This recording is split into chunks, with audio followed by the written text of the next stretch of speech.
आज हम लोग फिजिक्स का एक चैप्टर चाल एवं वेग, स्पीड एंड वेलोसिटी के विषय में अध्ययन करेंगे। इसको पढ़ने से पहले भौतिक राशियों को दो राशियों में बांटा जाता है, इसके विषय में जानेंगे। भौतिक राशियां फिजिकल क्वांटिटीज, इनको दो भागों में बांटा जाता है, एक अदिश राशियां और दूसरा सदिश राशियां। इसको इंग्लिश में स्केलर क्वांटिटी, दूसरा जो है वेक्टर क्वांटिटी। तो फिजिक्स को, भौतिक विज्ञान को पढ़ने से पहले आपको जो है ये स्केलर क्वांटिटी क्या होती है और वेक्टर क्वांटिटी क्या होती है, इसके विषय में जानना बहुत आवश्यक है। तो किसी भी भौतिक राशि को हम दो भागों में बांटते हैं। पहला भाग अदिश राशियां, दूसरा सदिश राशियां। अदिश राशियां क्या होती हैं या स्केलर क्वांटिटी क्या होती है? ऐसी भौतिक राशियां जिसमें मैग्नीट्यूड होता है बट डायरेक्शन नहीं होता। ऐसी भौतिक राशियां जिसमें परिमाण होता है, मैग्नीट्यूड होता है, लेकिन डायरेक्शन या दिशा नहीं होती। तो इस तरह की राशियों को जो है हम क्या बोल देते हैं? स्केलर क्वांटिटी या अदिश राशियां।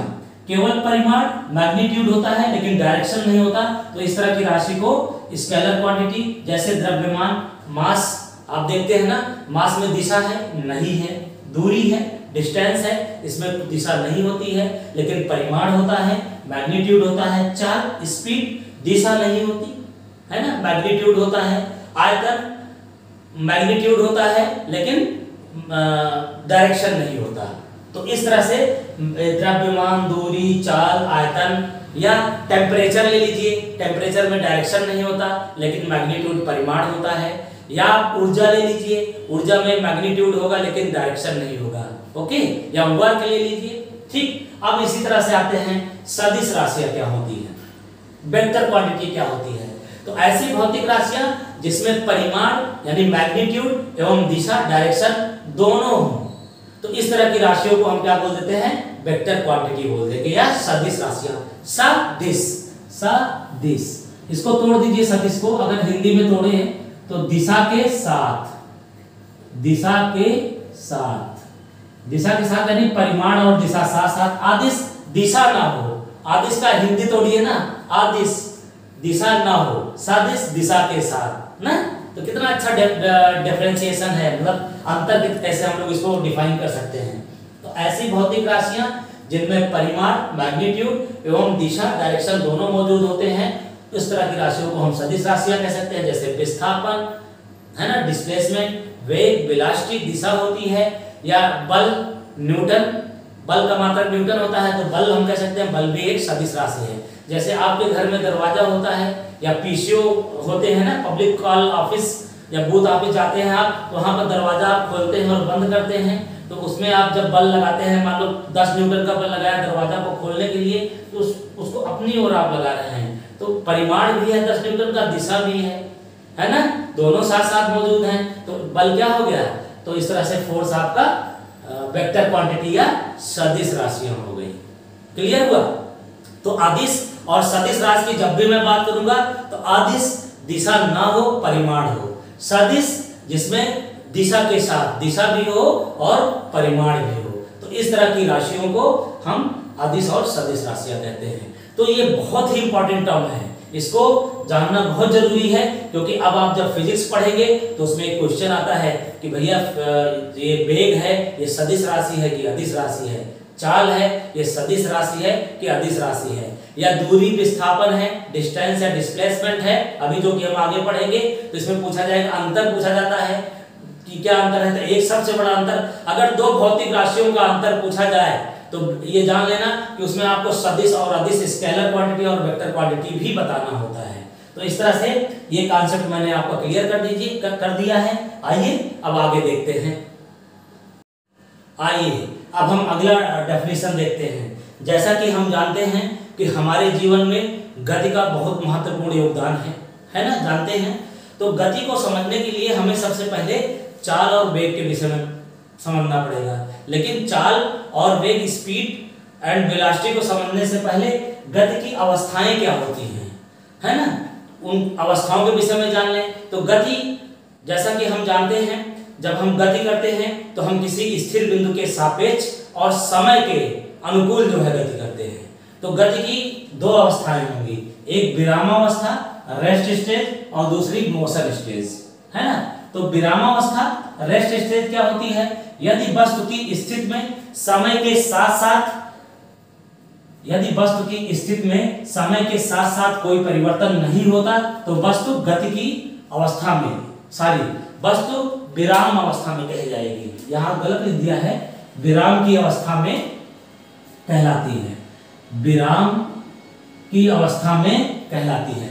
यदि वस्तु की स्थिति में समय के साथ साथ कोई परिवर्तन नहीं होता तो वस्तु विराम की अवस्था में कहलाती है। जैसे एक मेज पर आप पुस्तक रख दें तो समय आपका तो बदल रहा है लेकिन वस्तु की स्थिति में परिवर्तन नहीं हो रहा है ना, तो वस्तु किस अवस्था में आ जाएगी, विराम अवस्था में।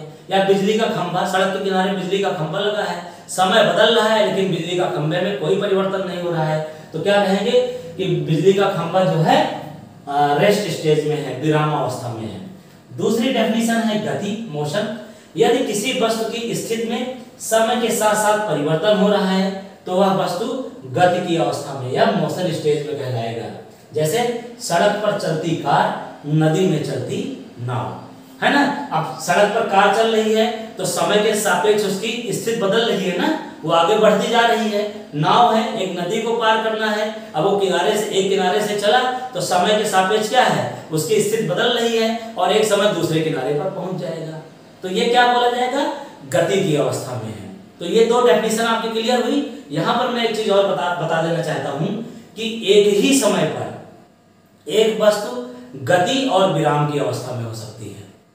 कैसे, एक ही समय में, इसको मैं जरा इरेज करता हूं। यहां पर मैं एक चीज लिखना चाहता हूं और समझाना चाहता हूं आप लोगों को कि एक ही समय में वस्तु गति के साथ साथ विराम अवस्था में हो सकती है। इंपॉर्टेंट पॉइंट है, एक ही समय में वस्तु गति और विराम अवस्था, गति और मोशन एंड रेस्ट, गति और विराम अवस्था दोनों में हो सकती है। ये पॉइंट बहुत ध्यान से समझ लीजिए, समझना है इसको। क्या कह रहा है कि एक ही समय में वस्तु गति और विराम अवस्था दोनों में हो सकती है। अब बताइए कैसे। नाव की आपने एग्जांपल लिया, नाव में आप बैठे हैं और पानी है, नदी का पानी है। आप एक स्थान से एक किनारे से दूसरे किनारे की ओर जा रहे हैं, है ना, पार करना चाहते हैं नदी को।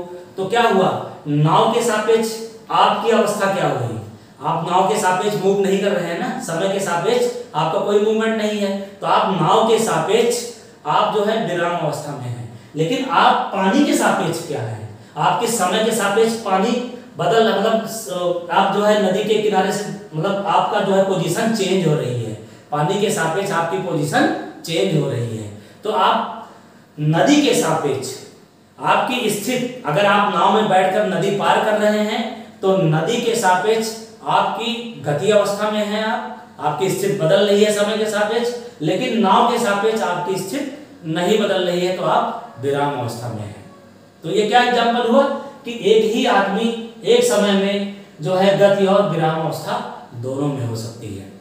दूसरा एग्जांपल लीजिए, आप ट्रेन में बैठे हैं, पटरियों पर ट्रेन जा रही है, तो ट्रेन के डिब्बे के सापेक्ष आप विराम अवस्था में हैं क्योंकि आपकी स्थिति नहीं बदल रही है। समय के सापेक्ष ट्रेन के डिब्बे की आप और ट्रेन के डिब्बे की स्थिति जो है समय के सापेक्ष नहीं बदल रही है, लेकिन पटरियों के पास जो पेड़ पौधे लगे हुए हैं उसके सापेक्ष आपकी स्थिति बदल रही है। तो एक ही समय पर आप विराम अवस्था में भी हैं और गति की अवस्था में भी हैं। या दो कार एक समान चाल से मान लो गति कर रही है। एक क्वेश्चन आ सकता है, ये बहुत इंपॉर्टेंट क्वेश्चन है, अगर दो कारें एक समान चाल से गति कर रही हैं तो दोनों कार एक दूसरे के सापेक्ष विराम अवस्था में हैं, लेकिन सड़क पर चलते हुए आदमी या पेड़ पौधे जो लगे हैं उसके सापेक्ष दोनों कार गति की अवस्था में हैं। तो ये तीनों एग्जांपल ये प्रूव करता है कि एक ही समय में वस्तु गति और विराम अवस्था दोनों में हो सकती है। तो मैं उम्मीद करता हूं कि इस तीनों एग्जांपल से ये जो कथन मैंने लिखा है आपको समझ में आ गया होगा। आइए हम लोग टाइप्स ऑफ मोशन के विषय में पढ़ें। गति के प्रकार। तो गति के कई प्रकार होते हैं, जिनमें से मैंने कुछ लिया है। रेखीय गति, लीनियर और ट्रांसलेटरी मोशन। ये क्या होता है, जब कोई वस्तु एक सीधी रेखा में गति करती है तो इस तरह की गति को क्या बोल देंगे, रेखीय गति। जैसे पेड़ से कोई फल गिरता है जमीन पर तो वो एक रेखीय गति होता है। या सड़क पर कार सीधे से चल रही है तो वो इस तरह की गति क्या हो जाएगी, रेखीय गति हो जाएगी।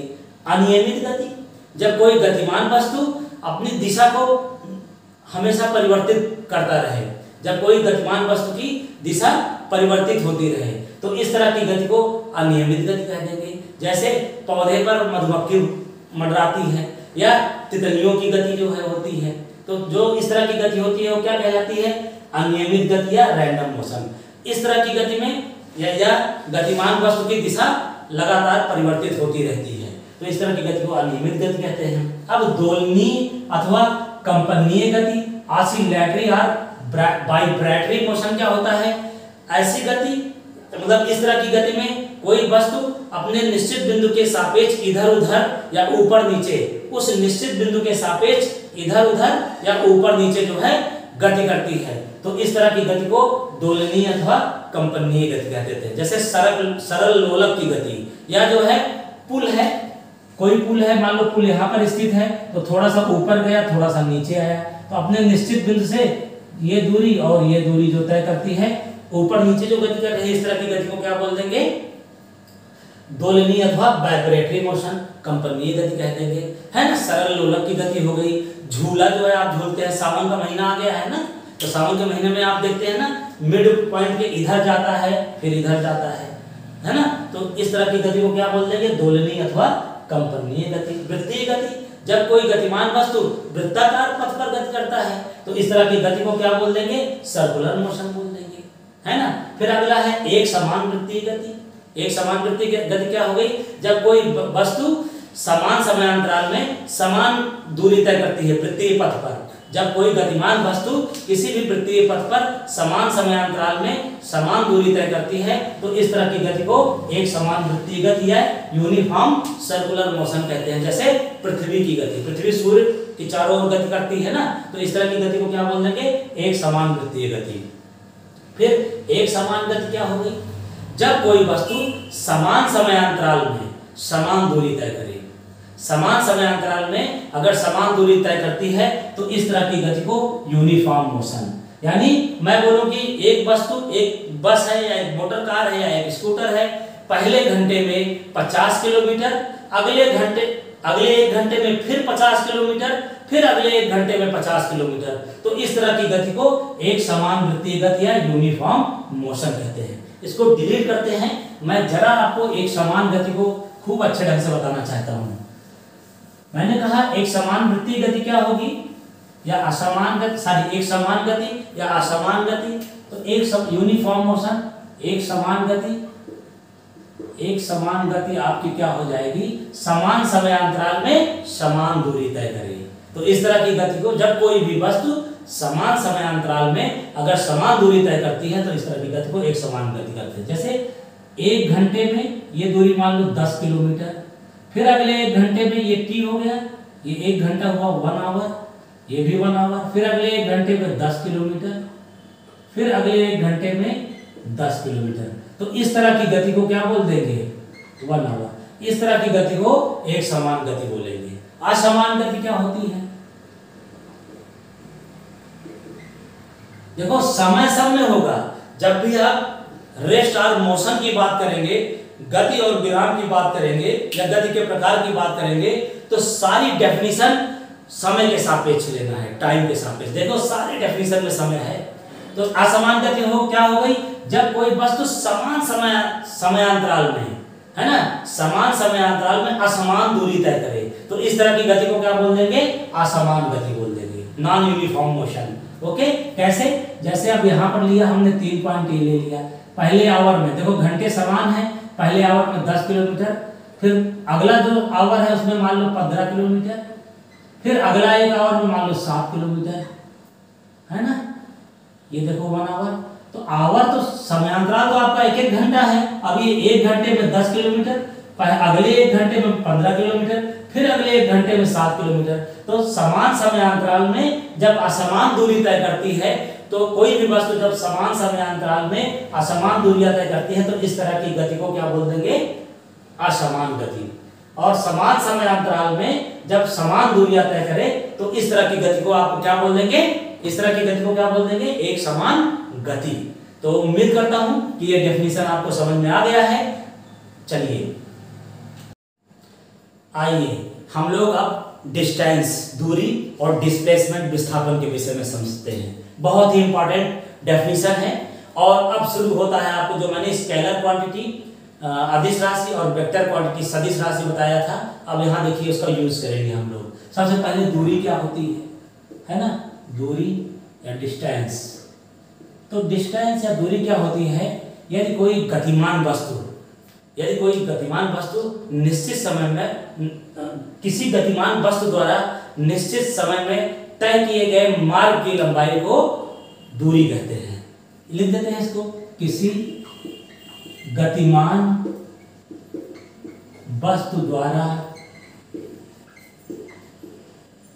निश्चित समय में, समय तो लगेगा ना, निश्चित समय में तय किए गए मार्ग या पथ, तय किए गए पथ की लंबाई को दूरी कहते हैं। ठीक, क्लियर हो गया? किसी गतिमान वस्तु द्वारा निश्चित समय में तय किए गए मार्ग की लंबाई को दूरी कहते हैं। विस्थापन, पहले दोनों समझ लेंगे, परिभाषा समझ लीजिए, उसके बाद अभी क्लियर करता हूं। विस्थापन या डिस्प्लेसमेंट। अब ये जो दूरी है, दूरी में आप देख रहे हैं ना, परिमाण है, मार्ग की लंबाई का मान है, लेकिन दिशा नहीं है। तो ये दूरी क्या हो जाएगी? अदिश राशि हो जाएगी। ओके, अदिश राशि हो गई। स्केलर क्वांटिटी, दूरी क्या हुई? अदिश राशि, परिमाण है लेकिन दिशा नहीं है। डिस्प्लेसमेंट क्या कह रहा है? किसी गतिमान वस्तु की अंतिम स्थिति और प्रारंभिक स्थिति के बीच की न्यूनतम दूरी को किसी, ये देखिए डेफिनेशन बहुत इंपॉर्टेंट डेफिनेशन है। किसी गतिमान वस्तु की अंतिम स्थिति तथा प्रारंभिक स्थिति के बीच की न्यूनतम दूरी को, न्यूनतम दूरी को विस्थापन कहते हैं या डिस्प्लेसमेंट कहते हैं। अब इसमें देखिए आपको जो है पता है ना कि अंतिम स्थिति और प्रारंभिक स्थिति परिमाण भी है और दिशा भी है। तो विस्थापन क्या हुआ? सदिश राशि हो जाएगी, सदिश राशि हो जाएगी, है ना। दूरी, डिस्टेंस के डेफिनेशन देखते हैं। मैंने बताया किसी गतिमान वस्तु द्वारा निश्चित समय में तय किए गए पथ की लंबाई को या मार्ग की लंबाई को दूरी कहते हैं। इसमें सिर्फ मैग्नीट्यूड है, परिमाण है, यानी इतना मीटर की दूरी तय कर रहा है, तो ये अदिश राशि हो गई। विस्थापन क्या होता है? डिस्प्लेसमेंट, किसी गतिमान वस्तु की अंतिम स्थिति और प्रारंभिक स्थिति के बीच की न्यूनतम दूरी को विस्थापन कहते हैं। क्योंकि इसमें परिमाण के साथ साथ दिशा है, दिशा मिल रही है ना हमें, तो इसको क्या बोल देंगे? सदिश राशि। एक एग्जांपल से समझते हैं हम लोग। आइए, दूरी और विस्थापन को हम लोग एक एग्जांपल से समझते हैं, तो इससे और क्लियर हो जाएगा आपको। अब हमने एक पथ लिया, एक बिंदु ए लिया, एक बिंदु बी लिया, एक आदमी है, अब ये ऐसे चल के ऐसे गया या ऐसे चल के ऐसे गया, है ना। तो ये मान लो पी गया, ये क्यू गया। तो दूरी कितनी हुई आपकी? पहले कंडीशन में दूरी बराबर पथ की लंबाई आपने बोला ए पी बी। दूसरे कंडीशन में दूरी क्या हुआ? A Q B. A P B क्या है? पथ की लंबाई, मार्ग की लंबाई। यही, इसी को क्या बोल देंगे? दूरी भी बोल, इसी को दूरी बोलेंगे। क्योंकि किसी गतिमान वस्तु द्वारा निश्चित समय में किसी समय में किसी गतिमान वस्तु द्वारा किसी समय में तय की गई मार्ग की लंबाई को दूरी कह देंगे। लेकिन डिस्प्लेसमेंट क्या होता है? डिस्प्लेसमेंट बोला कि किसी वस्तु की अंतिम स्थिति और प्रारंभिक स्थिति के बीच की न्यूनतम दूरी को, न्यूनतम दूरी क्या होगा? ये सीधा सीधा लाइन खींच दोगे तो विस्थापन क्या हुआ? यहाँ पर ए बी हो गया। विस्थापन या डिस्प्लेसमेंट का मान ए बी हो गया, है ना? क्लियर हो गया? या आप एक एग्जांपल ऐसे ले लें, देखो सबसे बड़ा एक आदमी है ए पी बी, वो जो है 4 किलोमीटर चला एक दिशा में, यहां से यहां तक 4 मीटर की दूरी तय किया। फिर पी से 3 मीटर की दूरी पी से बी की ओर गया, तो उसके इसमें दूरी का मान कितना है और विस्थापन का मान कितना है?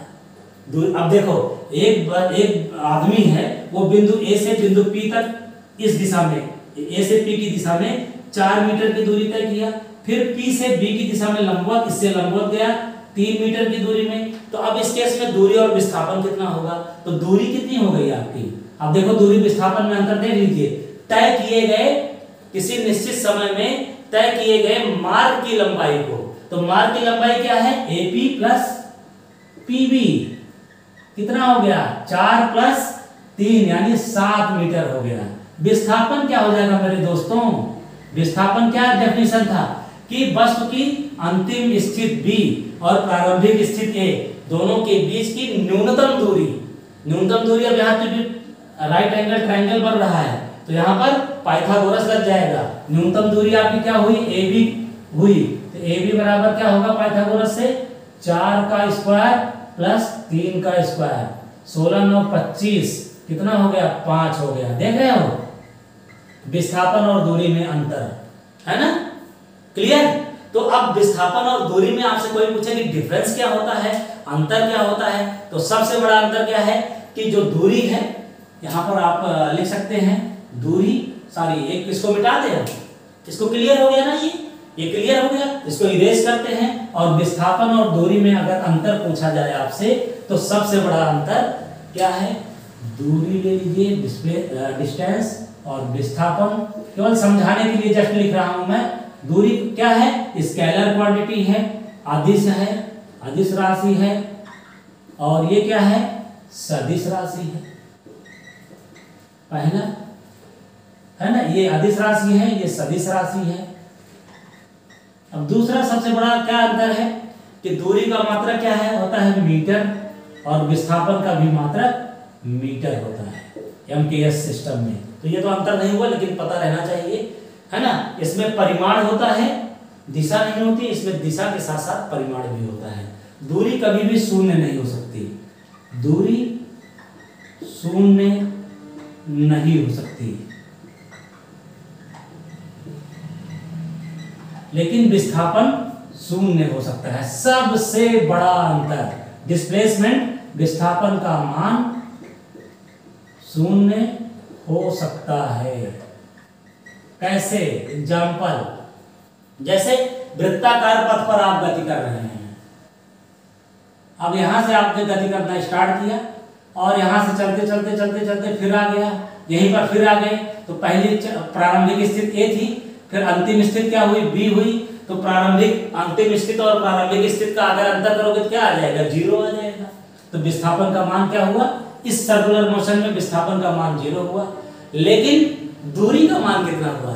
दूरी को आपने क्या कहा था कि किसी निश्चित समय में तय किए गए पथ की लंबाई। तो पथ की लंबाई ए से लेकर फिर यहां तक आया, तो वृत्त की परिधि हो गई। तो यहां पर क्या हुआ? विस्थापन इस गति में शून्य हुआ, लेकिन दूरी का मान क्या हो गया? 2 पाई आर, वृत्त की परिधि के बराबर तय किए गए मार्ग की लंबाई ना। तो देखो क्लियर, कितना अच्छा डेफिनेशन है ये ना। और आपको एकदम क्लियर हो जाना चाहिए कि दूरी क्या होती है? किसी समय में वस्तु द्वारा, गतिमान वस्तु द्वारा तय किए गए मार्ग की लंबाई को, पथ की लंबाई को दूरी कहते हैं। और विस्थापन, डिस्प्लेसमेंट क्या होता है कि किसी वस्तु की अंतिम स्थिति और प्रारंभिक स्थिति के बीच की न्यूनतम दूरी को क्या बोल देंगे? डिस्प्लेसमेंट या विस्थापन। ओके, अब इस केस में आपने एक एग्जांपल लिया, ये वस्तु सर्कुलर मोशन में है, ए पॉइंट से चल के फिर यहाँ पर आया तो दूरी तो इसका पूरा मार्ग की लंबाई क्या हो गई 2 पाई आर वृत्त की परिधि के बराबर, सर्कमफ्रेंस ऑफ सर्कल हो गया। लेकिन विस्थापन क्या हुआ, अंतिम स्थिति माइनस प्रारंभिक स्थिति उसी पे था, वही फिर आ गया तो 0 हो गया। या आप ऐसे बोले कि मैं हूं यहां से मैं ए पॉइंट से मैं बी पॉइंट तक गया 2 मीटर की दूरी तय करके, मान लो 2 मीटर की दूरी तय करके गया, 2 किलोमीटर की दूरी ए से बी, मान लो 2 किलोमीटर की दूरी है यहाँ पर, फिर बी से ए की ओर आया, वापस आ गया, फिर 2 किलोमीटर की दूरी तय करके वापस आया, तो यहाँ पर दूरी का मान कितना हो जाएगा 2 + 2 यानी 4 किलोमीटर। लेकिन विस्थापन क्या हुआ, अंतिम स्थिति -2 - 2 बराबर 0 किलोमीटर हो गया, है ना। तो यही विस्थापन और दूरी में अंतर है। तो मैं उम्मीद करता हूं कि आपको आज डिस्प्लेसमेंट और डिस्टेंस के बीच जो डिफरेंस है और उसकी परिभाषा समझ में आ गई होगी। आइए अब हम लोग स्पीड के विषय में पढ़ते हैं। स्पीड क्या है, चाल। किसी वस्तु द्वारा एकांक समयांतराल में चली गई दूरी को वस्तु की चाल कहते हैं, या चाल बराबर दूरी बटा समयांतराल। कोई वस्तु जितने समय में जितनी दूरी तय करती है, एकांक समयांतराल ले लिया हमने यहाँ पर, तो उस दूरी को तय करने में जो समय लगता है उसको वस्तु की चाल कहते हैं। चाल, एक बार फिर से इसको समझ लेते हैं। चाल या स्पीड, किसी वस्तु द्वारा एकांक समयांतराल में चली गई दूरी, दूरी है, दिशा नहीं है यहाँ पर, समय है ना। तो चाल क्या हुई, अदिश राशि हो गई। ये क्या होती है, अदिश राशि होती है। स्केलर क्वांटिटी होती है। ओके, तो किसी वस्तु द्वारा एकांक समयांतराल में चली गई दूरी को वस्तु की चाल कहते हैं। चाल बराबर दूरी बटा समयांतराल। एमकेएस या एसआई में इसकी अगर यूनिट लेते हैं तो दूरी का मीटर, समय का सेकंड, तो चाल का मात्रक क्या होता है, मीटर प्रति सेकंड, यूनिट, है ना, मात्रक अगर ले। ठीक, चाल क्या हुई, एक अदिश राशि होती है और एमकेएस पद्धति में इसका मात्रक मीटर प्रति सेकंड होता है। चाल कई तरह की होती हैं। एक समान चाल, है ना, यूनिफॉर्म स्पीड, ये क्या होता है, एक समान चाल,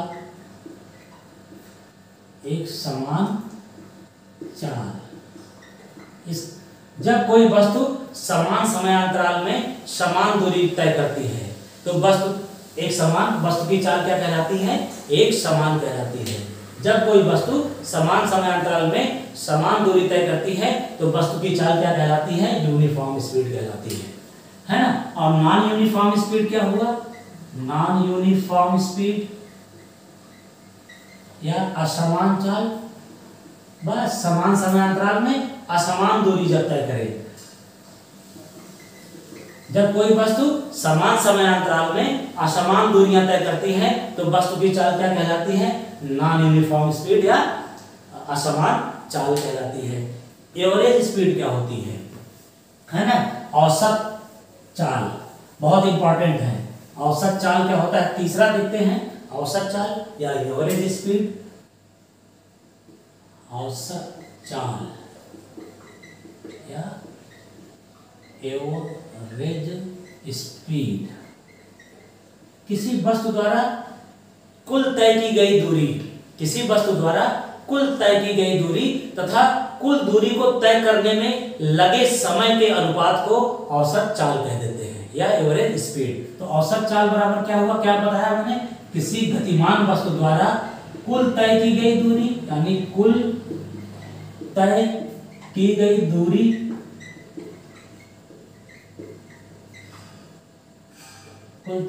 दूरी तथा कुल दूरी को तय करने में लगा समय के अनुपात को एवरेज स्पीड बोल देते हैं। तो कुल दूरी को तय करने में लगे समय, है ना, या लगा समय, क्या हुआ, औसत चाल एवरेज स्पीड, किसी गतिमान वस्तु द्वारा कुल तय की गई दूरी तथा कुल दूरी को तय करने में लगा समय क्या कहलाता है, लगा समय के अनुपात को औसत चाल कहते हैं। इसका भी मात्रक क्या होगा, यूनिट मीटर प्रति सेकंड ही रहेगा एमकेएस में अगर लेते हैं ना। ठीक, अगर सीजीएस में कोई पूछे, CGS में क्या हो जाएगा, तो सेंटीमीटर प्रति सेकंड, है ना। ठीक, क्लियर। और अगर उसमें ले लेंगे तो किलोमीटर पर आवर हो जाएगा। तो ये क्लियर हो गया। और इंस्टैंटेनियस तात्क्षणिक चाल, तात्क्षणिक चाल एक होता है,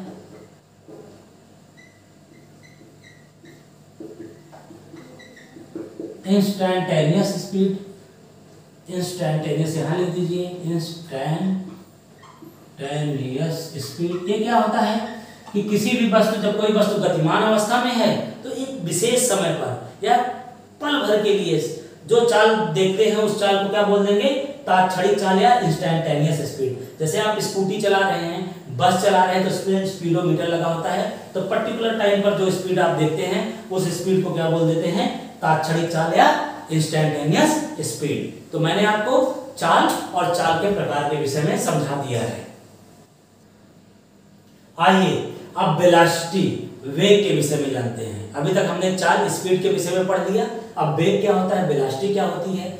यदि किसी वस्तु द्वारा एकांक समय में निश्चित दिशा में चली गई दूरी, एकांक समय में निश्चित दिशा में तय की गई न्यूनतम दूरी या विस्थापन को उसका वेग कहते हैं। क्या, किसी वस्तु द्वारा एकांक समय में निश्चित दिशा में चली गई दूरी अर्थात विस्थापन को उसका वेग कहते हैं। वेग बराबर क्या हो जाएगा, निश्चित दिशा में चली गई दूरी बटा समय, या निश्चित दिशा में चली गई दूरी को विस्थापन कहते हैं, विस्थापन बटे समयांतराल। इसका अगर मात्रक लेंगे MKS में या SI में तो क्या हो जाएगा, SI सिस्टम में तो मीटर प्रति सेकंड। अब आप कहेंगे कि चाल का भी मात्रक मीटर प्रति सेकंड, वेग का भी मात्रक मीटर प्रति सेकंड।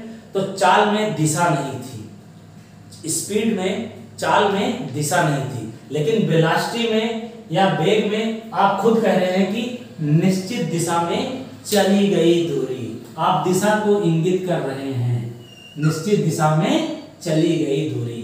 तो मात्रक तो चाल और वेग का समान है, लेकिन राशियां ये अलग अलग हैं। चाल एक स्केलर क्वांटिटी, अदिश राशि, वेग एक सदिश राशि या वेक्टर क्वांटिटी है, क्योंकि इसमें परिमाण के साथ साथ दिशा भी है।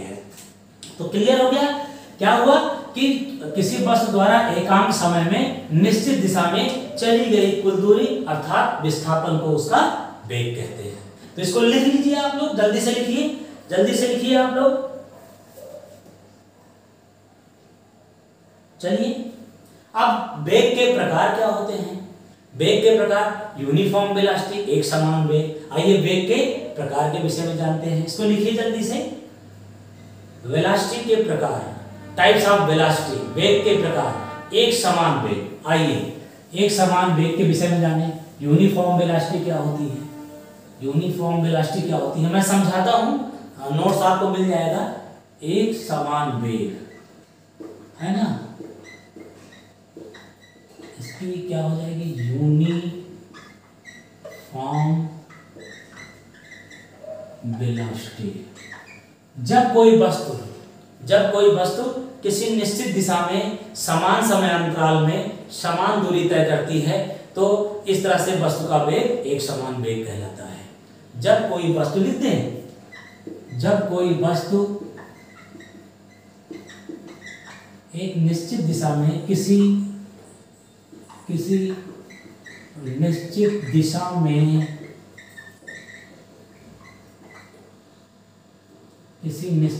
में समान समयांतराल में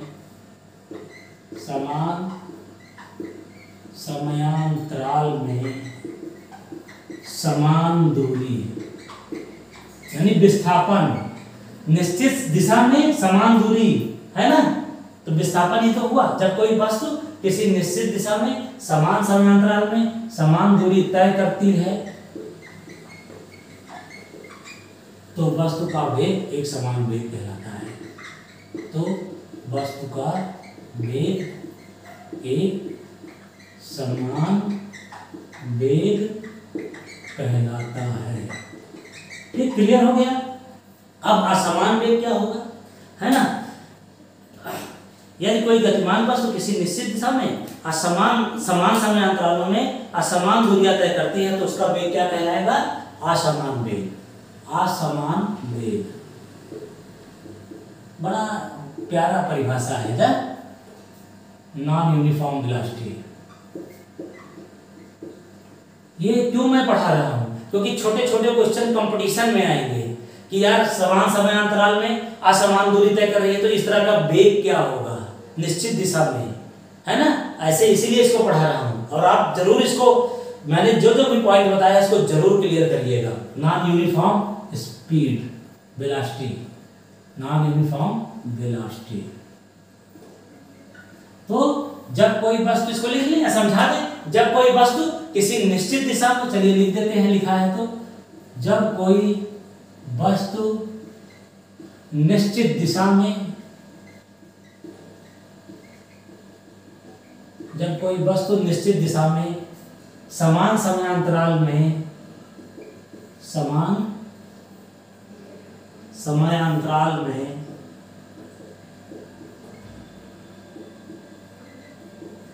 असमान दूरियां तय करती है,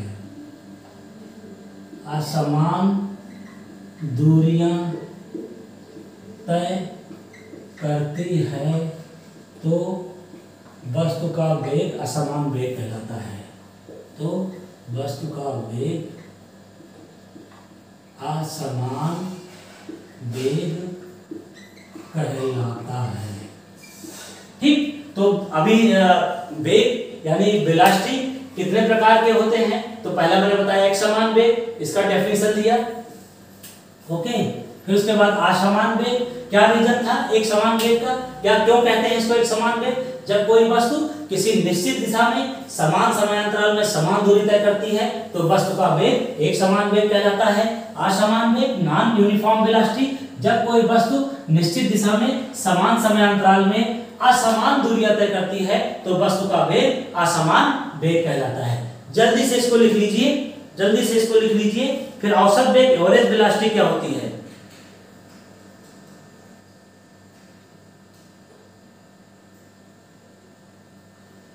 आइए, उम्मीद करता हूं कि लिख लिया होगा।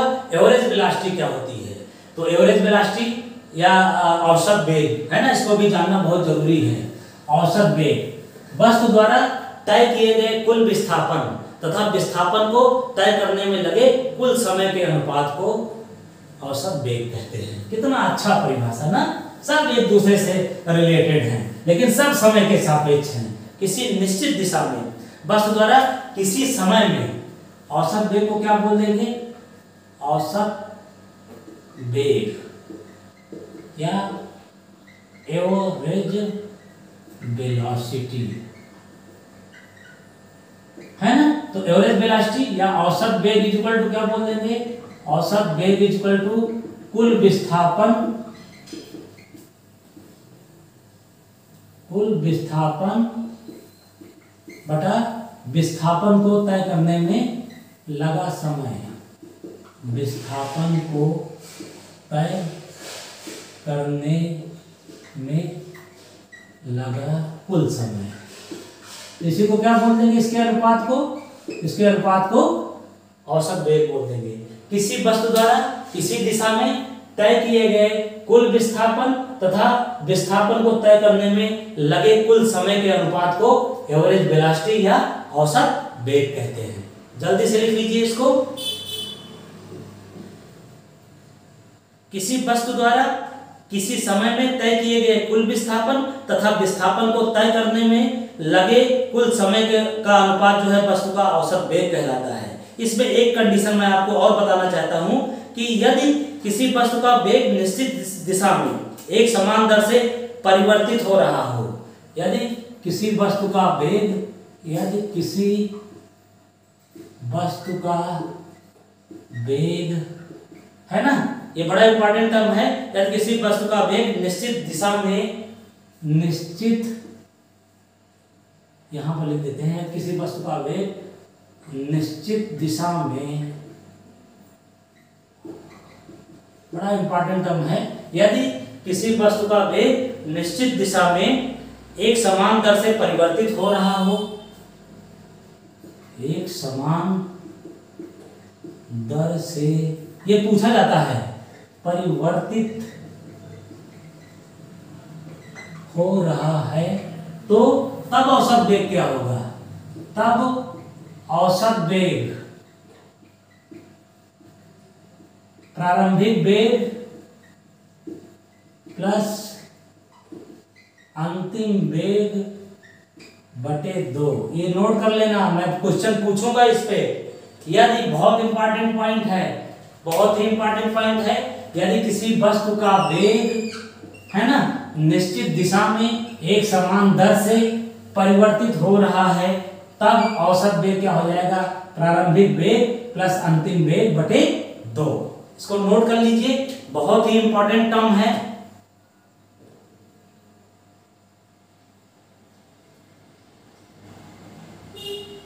ठीक, तो आज मैंने आपको जो है रेस्ट एंड मोशन क्या होता है इसके विषय में बताया।